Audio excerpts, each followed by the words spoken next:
It was meant to be a run-of-the-mill Prime Minister's questions, opening with gags about the state of NHS dentistry and the Prime Minister's newfound love of betting.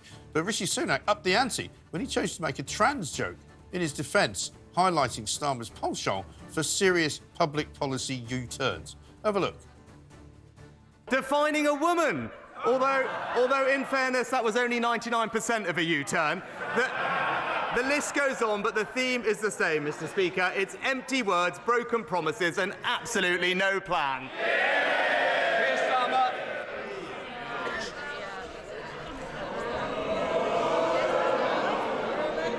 Of all the weeks to say that, when Brianna's mother is in this chamber, shame, parading as a man of integrity when he's got absolutely no responsibility. Absolute. Oh dear.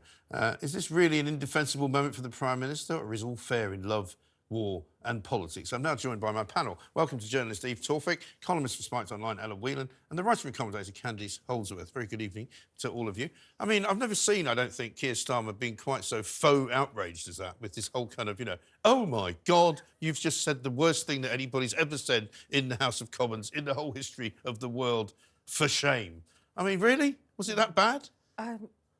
Mike, I think you're right. I've never seen so much emotion from him before. First time ever, right? Or so much personality and charisma, to be quite honest. I think he should get outraged more often. Maybe he might win an election, I mean, I think if it turns out she wasn't actually in the chamber, which was the original report. She had been in the House of Commons, I think, this week, and she might have been in another part of the area. And I'd suggest it was clumsy of Rishi Sunak. He should have known that that was probably not the greatest time to do it. But, I mean, the outrage that has since sort of flowed from it, is just ridiculous, isn't it? It's ridiculous, and it's a little bit worrying because, Rishi Sunak will have been briefed that Brianna Ghey's mother, Esther Ghey, was going to be in the chamber. He should have, he does these set-piece... they both do these set-piece speeches, and it's not authentic, and, it's just the kind of ridiculous performance that goes on in PMQs is cringy.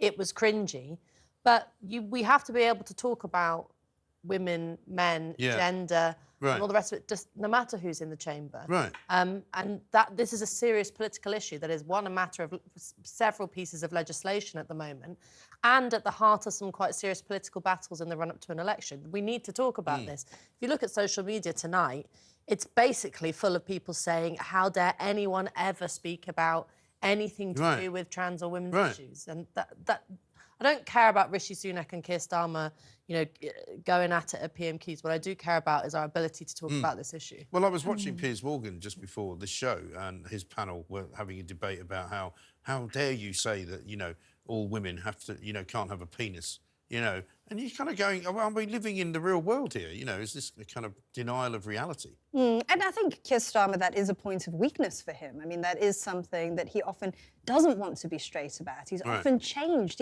It's what he does. He shapeshifts on issues. And now, that Rishi Sunak made that joke and he's found some way to dodge it again and sort of push it back onto Rishi Sunak so he doesn't have to talk about it. Right.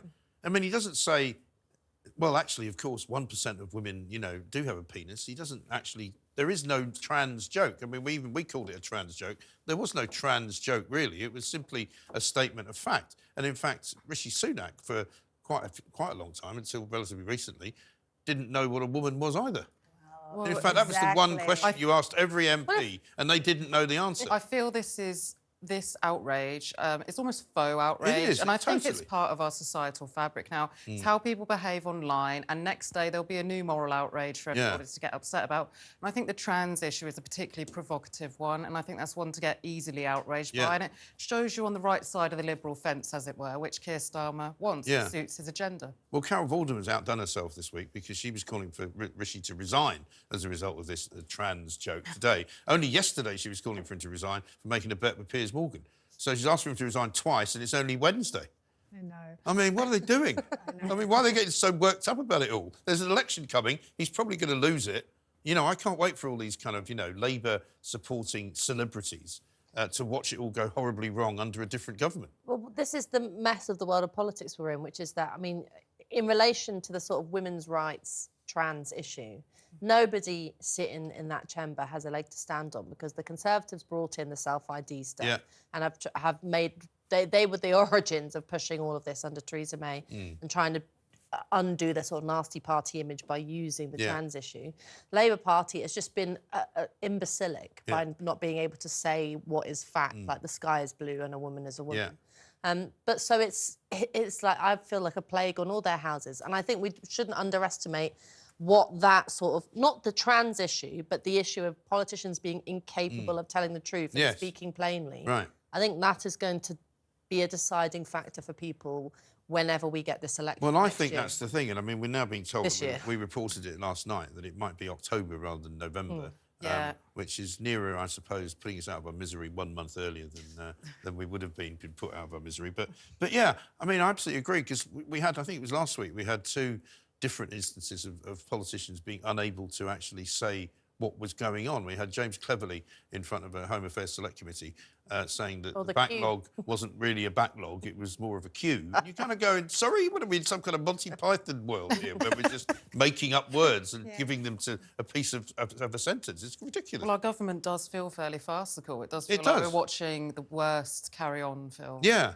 You And know, every ever time made. you think it can't get any worse, it kind of does. Yes, and no one feels sort of like they know exactly who they're going to vote for and why. Everyone's thinking, oh, who am I going to vote for at the election, and really believe in that, you know, and feel confident about that choice. It almost feels like you'll be voting because, okay, well, I guess it's better than the other guy. It's, you know, the least worst option.